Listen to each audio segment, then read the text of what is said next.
رمضان package جو ہے وہ پہنچ جاتی ہے، تو اس کا طریقہ کار کیا ہے یہ ہم لمحہ نیوز آپ کو بتانے جا رہا ہے۔ بینظیر انکم سپورٹ پروگرام میں ہو چکی ہے تو ان کو بھی یہ راشن ملے گا۔ ہر دوسرا تیسرا بندہ جو ہے وہ پریشان ہے اور بیچارے جو اب مڈل کلاس آپ کہہ لیں کہ ایک طرح سے ختم نہیں ہو کر رہ گئی ہے جو خواتین انہوں نے اپنا جو اصل شناختی کارڈ ہے وہ لے کر کے وہاں جانا ہے۔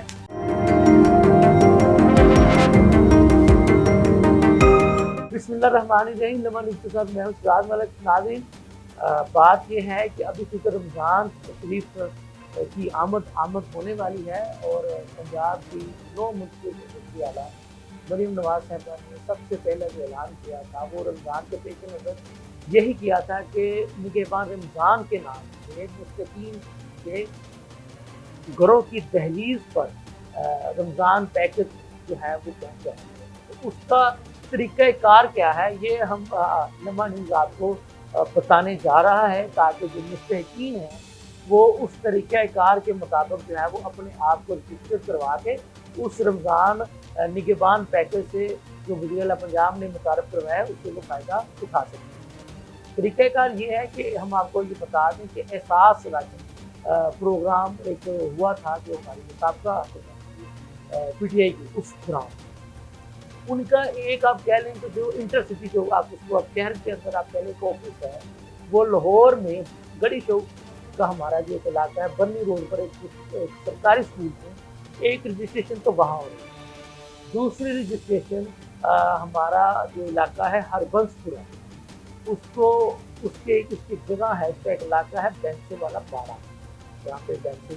وغیرہ وہ بڑا مشہور لگی ہے۔ وہ آپ کہہ لیں کہ احساس پروگرام کا وہ ایک ہیڈ آفس ہے۔ وہاں پر جو مستحقین ہیں جو خواتین انہوں نے اپنا جو اصل شناختی کارڈ ہے وہ لے کر کے وہاں جانا ہے،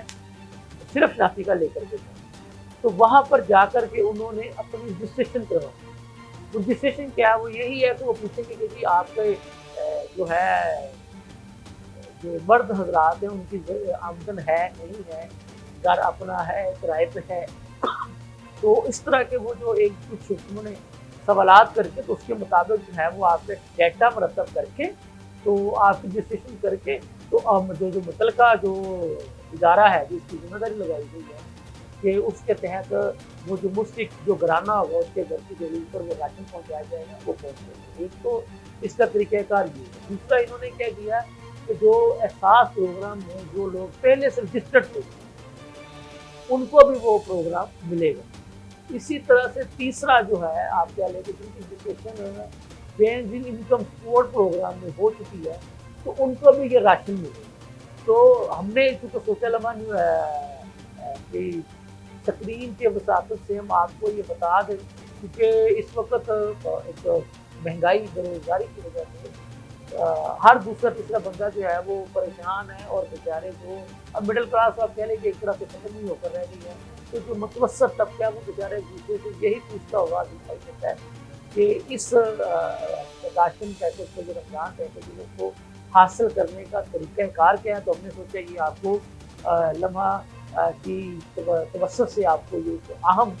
جو فلاحی جو بات ہے وہ آپ تک پہنچا دی جائے، کا طریقہ کار بھی بتا دیا جائے اور آپ تک یہ بات پہنچا دی جائے۔ دوسری بات ناظرین یہ ہے کہ اب یہاں پر یہ سوال پیدا ہوتا ہے کہ کیا اس پروگرام کا واقعی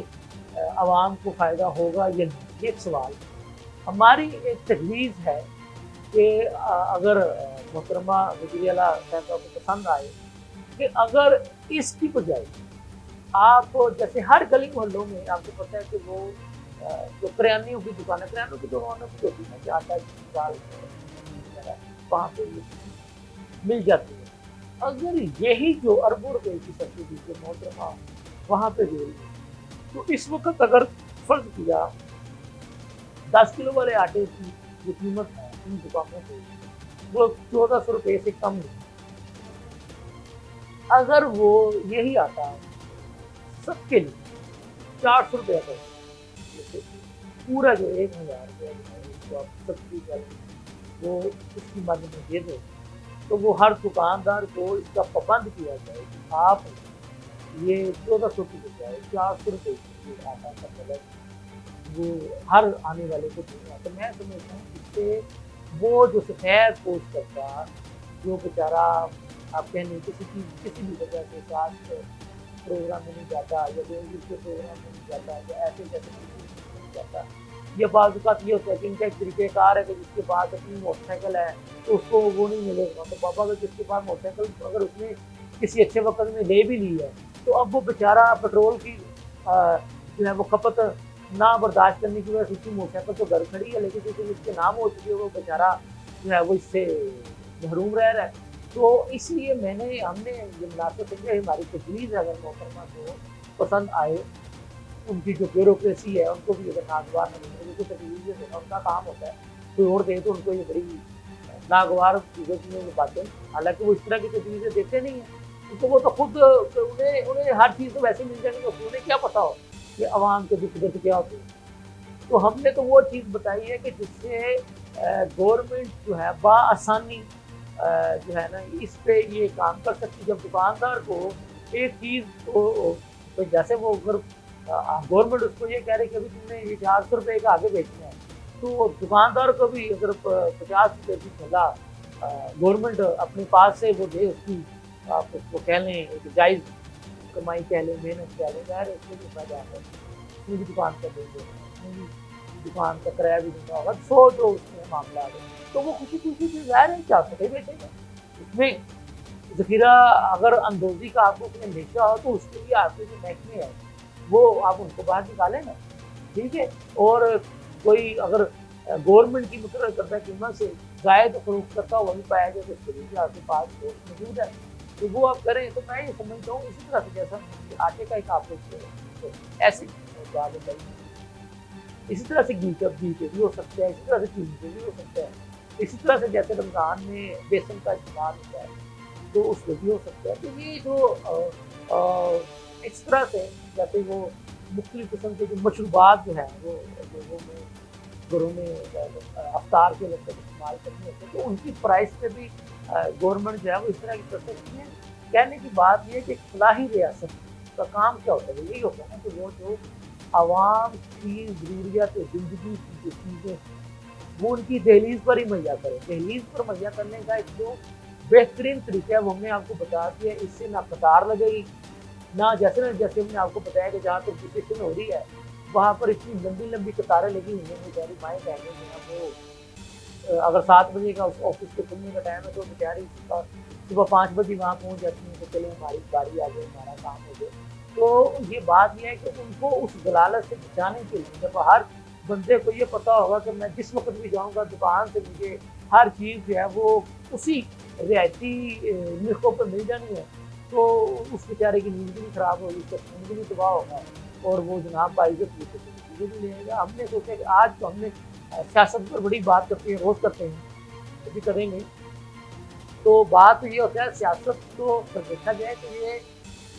فلاحی سروسز کا نام ہے نا. سیاست کا مطلب یہ ہوتا ہے کہ میں اپنی خدمات اپنی سروسز جو ہیں رضا کرانہ میں اپنے عوام کے لیے میں پیش کرتا ہوں. لیکن ہمارے ہاں تو خیر جیسے میں پہلے بھی اپنے ہر ویلاگ میں کہتے ہیں کہ ہمارے ہاں کا تو ہر کام ہی نرالا ہے ہمارا تو سسٹم ہی الٹا ہے. تو جنہوں نے خدمت کرنی ہوتی ہے وہ بلکہ خدمت کرواتے ہیں جن کو ہم گورنمنٹ کے ملازم کہتے ہیں کہ یہ جناب انہوں نے عوام کو سرو کرنا ہے وہ عوام کو ملتا ہی نہیں ہے. تو اس لیے میں کہتے ہیں کہ ہمارا تو سسٹم ہی نرالا ہے نا. تو سسٹم کو بدلنے کی باتیں کرنے کے دعوے لے کر تو بہت سے حاکم آتے ہیں لیکن جب وہ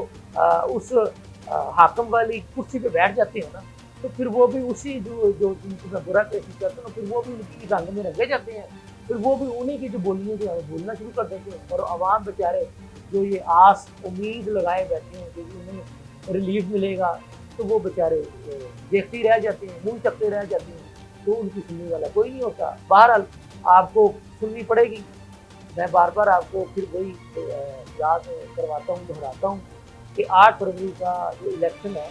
یہ تمام سیاسی جماعتوں کے لیے ایک ٹریلر ہے ایک لمحہ فکری ہے. اس میں کیا ہوگا کیا نہیں ہوا میں اس کی بحث میں نہیں جانا چاہتا. آپ سب کو پتہ ہے کیا ہوگا کیا نہیں تو سمجھ جائیں سلجھ جائیں اور عوام کو بے وقوف سمجھنا